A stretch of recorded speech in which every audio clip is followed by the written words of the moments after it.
अच्छा, आज ना मैं एक अलग तरह की वीडियो बना रहा हूँ, जिसमें मैं आपको ये बताने वाला हूँ कि अगर आप कनाडा या यूएस में घर ले रहे हो, तो उसमें कौन-सी ऐसी 2 चीज़ें हैं, जिसका आपको बहुत ज़्यादा ध्यान रखना पड़ेगा। ऐसा मैं इसलिए बता रहा हूँ कि कुछ गलतियाँ मैं कर चुका हूँ और मैं चाहता हूँ कि आप ना करो। तो ये गलतियाँ अगर आप नहीं करोगे, तो आपको लॉन्ग रन में काफ़ी सारे पैसे बच सकते हैं। तो क्या है ये 2 चीज़ें? अभी मेरे साथ देखते हैं, मैं यहाँ पर एक घर में आया हूँ और ये एक लीगल बेसमेंट तैयार हो रही है और मैं आपको दिखाता हूँ कि इसमें क्या ऐसी 2 बड़ी गलतियाँ की हैं ये, जब घर लिया गया था, ताकि ये गलतियाँ आप ना करें। अच्छा, सबसे पहले तो मैं आपको थोड़ा-सा घर का मुआयना दे देता हूँ, जैसे आपको थोड़ा-सा दिखा देता हूँ भी क्या-क्या काम चल रहा है यहाँ पे। जैसे अभी देखो, काफ़ी सारा सामान बिखरा हुआ है यहाँ पे, जैसे अभी सीलिंग, ड्राइवॉल ये सब होके हटा है यहाँ पर। अभी फर्नेस रूम में ये ड्राइवॉल लग के हटी है और फर्नेस रूम कुछ ऐसा दिखता है, अगर मैं आपको बता दूँ। जैसे ये देखो, यहाँ पे ये हॉट वाटर टैंक लगा हुआ है, यहाँ पे ये फर्नेस लगी हुई है।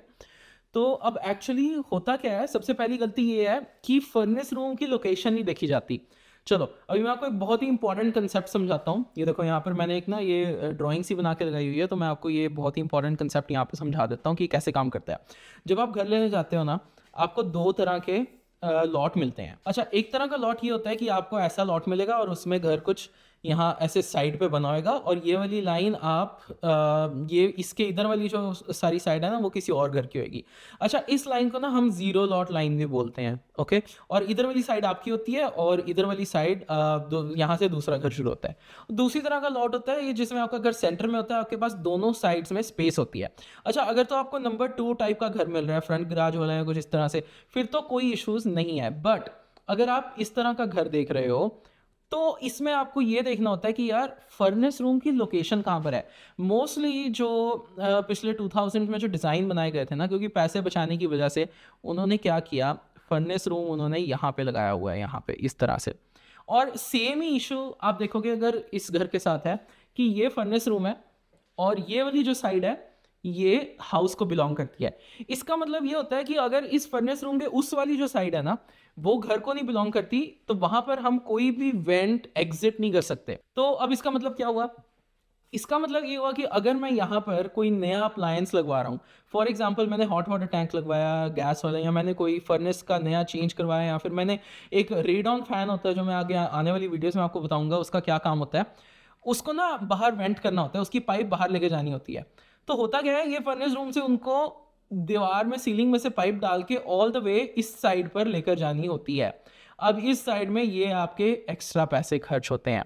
तो अगर आप कोई घर ले रहे हो, तो उसमें हमेशा ये देखो कि अगर आप कोई डील ब्रेकर और नहीं है आपके पास, अगर आपको लगता है कि और आपके पास ऑप्शंस हैं घर देखने के, तो प्रेफर वो वाला घर करो जिसमें आपका जो फर्नेस रूम है, उसकी जो साइड है वो घर को बिलोंग करती है। मतलब फर्नेस रूम ऑपोजिट साइड नहीं है। क्यों? क्योंकि आपने 10 साल रहना है घर में या 15 साल रहना है घर में, उसमें अगर आपका कोई भी फर्नेस रूम, मैकेनिकल रूम का अप्लायंस ब्रेक होता है, या आपको कोई नया अप्लायंस डलवाना पड़ता है या एसी लगवाना पड़ता है, इस सब में क्या होएगा, आपको प्रॉब्लम होएगी, क्योंकि आपको यहाँ से जो भी कोई कॉन्ट्रैक्टर आएगा आपको पाइप डालने, उसको यहाँ से डाल के इधर तक लेके जानी पड़ेगी, क्योंकि वो उसको एग्जॉस्ट इस साइड नहीं कर सकते, अलाउड नहीं है, क्योंकि ये साइड आप ही की नहीं है। ये ज़ीरो लॉट लाइन पे नहीं हो सकता, तो ये इस साइड जाना पड़ता है और इसमें आपके एक्स्ट्रा पैसे खर्च होते हैं। तो ये एक चीज़ है कंसिडर करने के लिए, अगर आप घर ले रहे हो यहाँ पे। तो मैं आपको दिखाता हूँ दूसरी बात ये है कि यार एक ना इलेक्ट्रिकल पैनल देखना सीख लो। ये देखो, ये मैं यहाँ पे बेडरूम में आ गया, यहाँ पे और थोड़ा-सा सामान ऐसे बिखरा हुआ है और मैं आपको दिखाता हूँ। जब आप कोई घर देखने जाओ ना, उसमें सबसे पहले तो ये देखो, आपने क्या देखना है? आपने देखना है, ये देखो, सबसे ये आपने इलेक्ट्रिकल पैनल ऐसे खोल लेना है अगर आप शोइंग के लिए जा रहे हो। आपने खोल के यहाँ पे सबसे ऊपर जाना है और यहाँ पे आपने ये नंबर चेक करना है। ये देखो, ये क्या नंबर लिखा हुआ है, 100 लिखा हुआ है ना। इसका मतलब ये है कि ये जो हाउस है उसकी जो एम्पियरेज है, जो जो इसमें एम्पियर आ रहे हैं टोटल, वो है 100। उसके बाद आपने चेक करना है फर्नेस रूम में कहीं एसी तो नहीं लगा हुआ। ये देखो, आपको कैसे पता चलेगा एसी तो नहीं लगा हुआ? आपको यहाँ पर ना ये इस तरह की वायर दिख जाएगी, या इस तरह की वायर, ये कॉपर वाली जैसी वायर होती है ना, ऊपर तक जाती हुई। इससे आपको पता लग जाएगा कि यार इस फर्नेस के अंदर ना यहाँ पर एसी फिट हुआ हुआ है। अच्छा, तो बेसिकली फर्नेस रूम में अगर एसी लगा होगा और उसके बाद आपकी जो अपने एम्पियर पे आपने जो नंबर देखा है वो भी 100 है, उसका मतलब ये है कि अगर अगर बाई चांस आपने कोई एक्स्ट्रा अप्लायंस घर में ऐड करना है, तो आपके पास एक्सटर्नल लोड नहीं बचेगा। जो 100 ना बहुत छोटा सा नंबर होता है, उसमें जब इलेक्ट्रिशियन आता है आपके घर में, हम एक कैलकुलेशन करते हैं, उसका नाम होता है लोड कैलकुलेशन। उसमें हम ये चेक करते हैं कि आपकी जो करंट आ रहा है घर में, आपका जो अप्लायंसेस लगे हुए हैं वो सारा उस करंट को यूटिलाइज कर रही है, तो वो क्या करंट इनफ है उन अप्लायंसेस के लिए।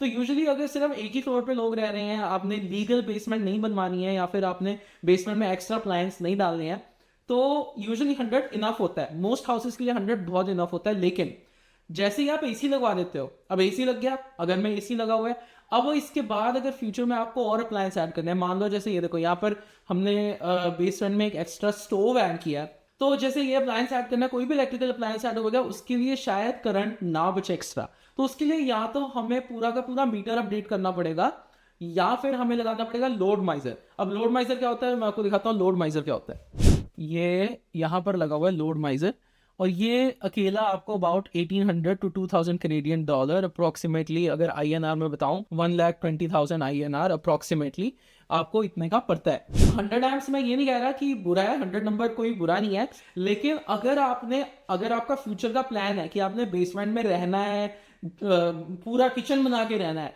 फिर 100 एम्प आपको कम पड़ेगा, तो आप थोड़ा सा ज़्यादा वाला लेना। मोस्टली अगर आपने सिर्फ एक ही जगह रहना है, बेसमेंट आपने रिक्रिएशन के लिए यूज़ करनी है, एक ही फैमिली सारे घर में रह रही है, तो 100 मोर देन इनफ हो जाता है इवन विद AC।